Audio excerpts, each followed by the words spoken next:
It is Friday. Maybe it's time to party like it's $15.99. Maybe no better place to get your Renaissance on than North Texas's very own Scarborough Renaissance Festival. Sean Giggy in Waxahachie this morning, taking a leap back in time to check out all the fun, just wearing what one wears on a Friday. That's right. It's me, your favorite musketeer, the fourth one. The other three, they just wanted all the money for that candy bar that they made. I'm the most important one. I'm here with Alan in the blacksmith shop. He is currently working on, I think he said, a bottle opener. And this is going to be turned into a leaf that he's hammering right here. But we're going to turn back over here because we've got Helene from the Renaissance Festival. And Helene, for anybody that's never been to a Renaissance Festival, I mean, I grew up during that period. Clearly, that's where I got this outfit.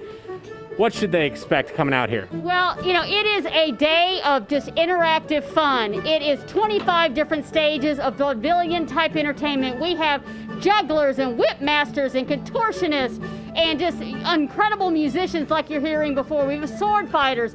It's just very different type of entertainment, but it's something you can just immerse yourself into our world. In addition to that, we have all these amazing artisans that do demonstrations throughout the day. We have hundreds of shops with the most unique crafts you will ever find. In addition to that, we have all this fantastic food. Speaking of that, I'm not going to talk about the Renaissance Festival anymore because my mouth's going to be busy, but you go ahead, tell people about the food. Well, let me show you. We have all these handmade pastries that are made from scratch every day. We have incredible food on a stick, everything from fruit to steak to key lime pie. And then we have our amazing pastas and German food. We have salads and, of course, the amazing cakes and just wonderful goodies that you can have out at the festival day. She ain't lying. This is good. So stop on out. It's an appetizing place to be. 40th annual, every weekend through Memorial Day. You know, Guys? it's rude to talk with your mouth full, but when you're Sean Giggy, it's okay.